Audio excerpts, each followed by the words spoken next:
very next verse is what? Somebody read Genesis 12:1. The Lord said to Abram, "Go out from your land, your relatives, and your father's house to the land that I will show you." So here it is. This is what we're talking about. Things that are in the Bible that we don't really understand what happened. So here we are. We've got a wicked people that has done all these things, and God separated them all. They've all got new languages. The world is being reborn. It's after the flood, after all these things. And here it was, is that God walks up to just some random dude and starts talking to him. Now you think about this thing. What made God choose to talk to Abraham? But his name wasn't Abraham, it was Abram. What made God choose to talk to Abram? Huh? Potential. And the thing is that why is it so important, Chase? Why would we even give a crap of why God talked to Abram? Because if God can talk to him, why would we not want to follow the same plan? Yes.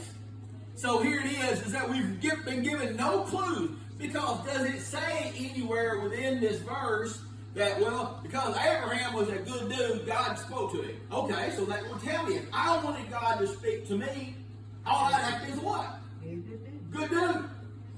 But it doesn't say that, does it, Lance? It doesn't say anything. If God said that I wore cool clothes, guess what? All you got to do, Lance, if you go to a job site and you know you hit the ground running, you work hard, guess what? You'll succeed. But if you're never told the expectations, how do you know what to do other than experience? But we've got a line that's been drawn, say from here to here. This is Babel, and this is Abram, and it's like a big question mark. Don't really say anything. All of a sudden, bam, God starts talking. You know, imagine being in a relationship, David, and you went hundreds of years without a word, and all of a sudden a word come up. You kind of go, what did I say? What did I do to break this silence? The thing is that where we find ourselves at, oftentimes we are, now you got to understand something. Everything in the Bible is a direct reflection upon relationships and the world as a whole. It depends upon your perspective. How do you see this thing? How do you question this thing? You know, it's like last week we talked about what obscure thing did we talk about last week? We talked about the prayer of Jabez. The prayer of Jabez. Have you ever heard the prayer of Jabez? It was an entire movement for years in churches. It's called the Jabez prayer. If you go stay within churches long, you'll find different little movements. And this was, remember it used to be at one time, it's kind of like the MAGA hat. And well, you know it, it's been a movement that started. All right, for a long time, remember everybody walking around with this?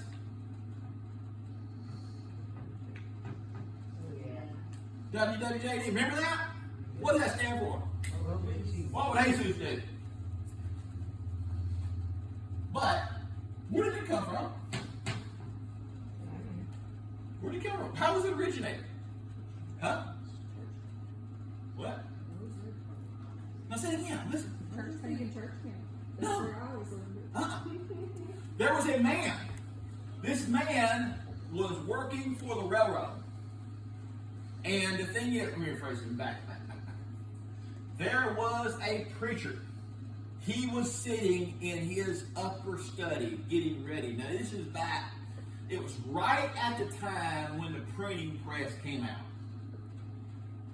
Prior to the printing press come out, as far as the rotary one, the one that could do a bunch, they had typesetters. And what they would do, they had these little letters. Amber's got them over there.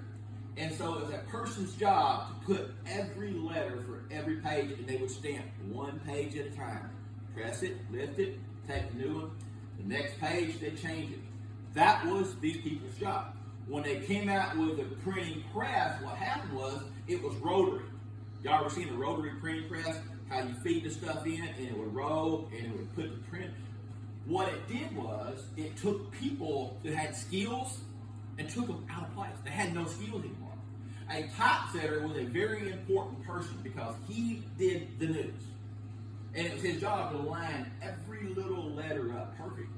So what happened was this preacher was sitting in basically his study, early 1900s. And as he was sitting there, he looked out the window. Remember, as I've always told you, it's not important what you're studying. It's the fact that you're studying. That's what's important. Because you'll have observation. You're looking. All of a sudden, something will catch your eye. That's called an insight. And how you apply yourself to that insight will determine your revelation.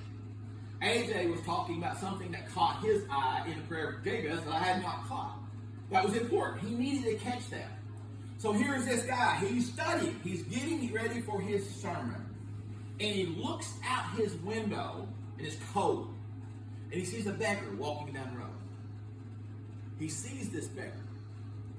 And the beggar is just kind of walking. He kind of looks outside, and he goes back to his study. And he said that while he was studying, he couldn't draw himself back in the study no more. Has anybody ever studied something? Terry, you ever got into what you're doing, and all of a sudden somebody interrupts you? What happens when they interrupt you? Do you ever get back to that point ever again? It's hard to. So here's this guy. He sees this guy, and his mind is not. But you know, God, if he's trying to catch your attention, is not going to stop right there, right? If God is wanting your attention, God, number one, how is God? What is God? He says he is a what? Jealous God. Does God share? No. No, God is. I'm going to tell you right now, God is not going to share you. And if you won't share your husband or wife, then what makes you think that God is going to share you? But yet God is constantly in this situation to where he does share us. And oftentimes, God, what lover, what husband, what wife is going to get the smallest part of your love? And accept that and say, oh, that's not perfect. That's great. Let's just go ahead and just give God a little. Would that work out, Erica? Absolutely not. And if that works out for you, good riddance. You're stupid. You deserve that because you tolerate that crap. The thing is that we do not deserve it. We deserve the best.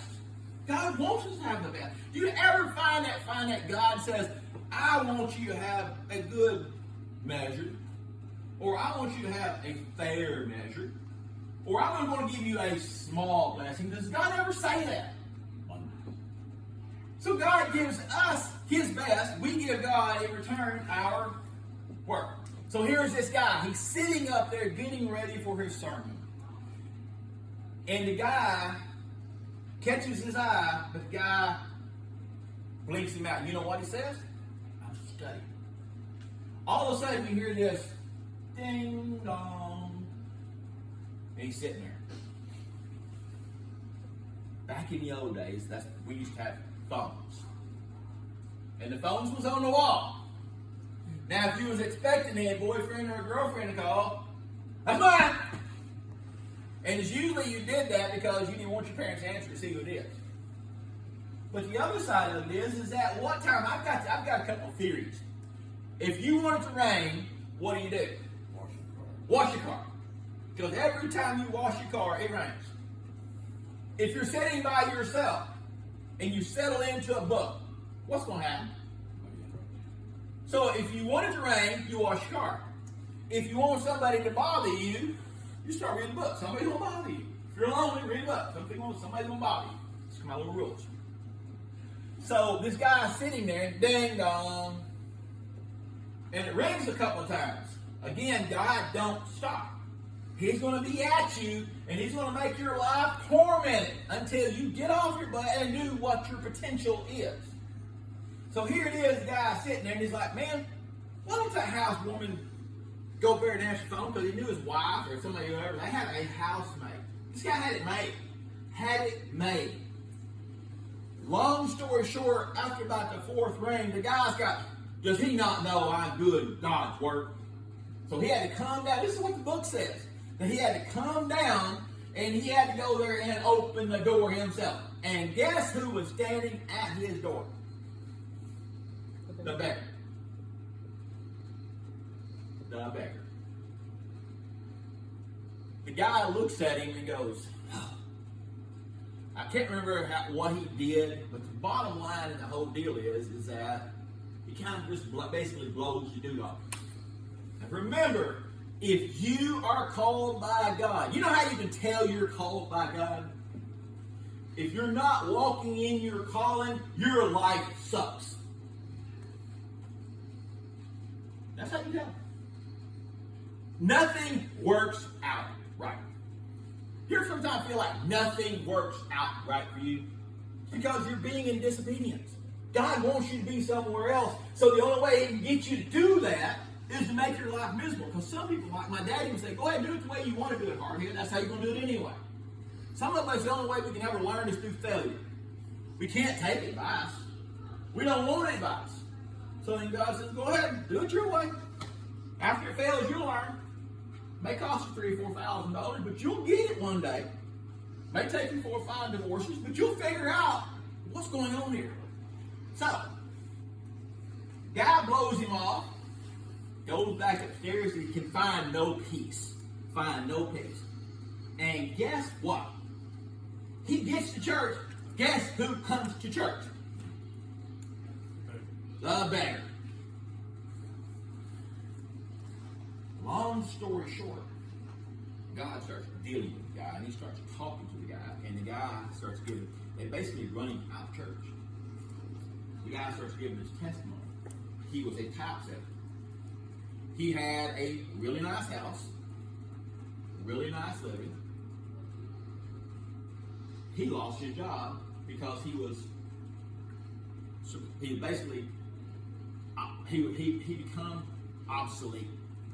He no longer had a skill, David. Imagine being today when all vehicles, when they're wrecked, they come in pre-painted, everything, a guy just bolts an all new or just done away with it because you can't fix them.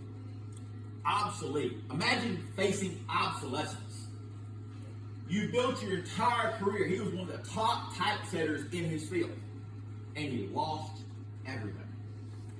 Through this, he lost his home. Now, he didn't do anything wrong. He just had the wrong career. And so what happened is that he's sitting out there and his wife gets sick. And guess what? He don't have money. He can't take care of his wife. His wife dies. Kids die. All he's got now, from a beautiful home, all this, he's now walking the streets. And he's asking God, why, God? Why, God, did you let all this happen? God has a plan for our suffering. So what happened is that this preacher, as he was dealing with all this, it came up in his mind, and he said, am I truly your servant? Am I truly?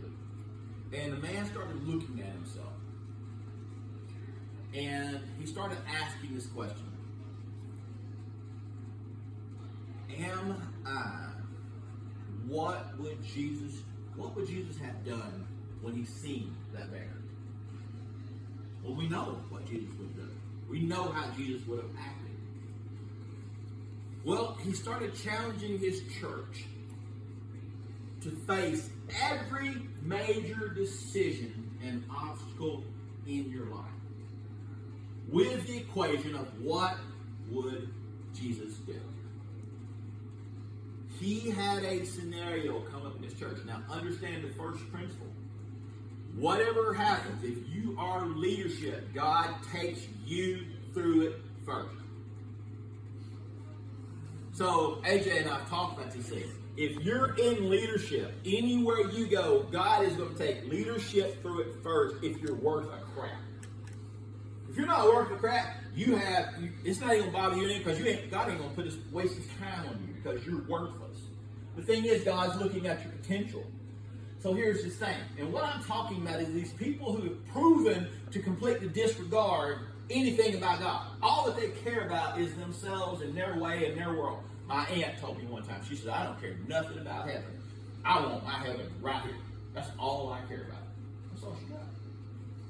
So, he was faced with a situation at his church to make a decision. And the problem with being a paid minister, that's why you go to these churches and you see all the names and stuff, it's all movable letters. Because when the deacon board don't like preaching, don't like the direction, bam, you're out of there. The church ain't moving in the right direction, bam, you're out of there. It's terrible. It is a terrible thing. I would never want that. And so what happened was, Sabrina, is that he was faced with a scenario. Sure enough, and he preached about it, and then he had to make the decision. Because he preached about facing everything, and all of a sudden, one day, he had to face it himself. Because all of his congregation started going through it. And so what happened was, is that in his scenario, because of his stance as the preacher that he took, he knew that he was going to lose his job as that preacher. Nice house, all that. And God said, basically, it's time to move you, so you're going to learn something here. I want you closer to me. You are going to plant seeds 50, 60, 70 years from now that's going to reap a big benefit. But at the time, all these people were going through suffering and they're going through losses. One of his people in his congregation worked for the railroad. And as he was working for the railroad, what happened was, is that they was charging, and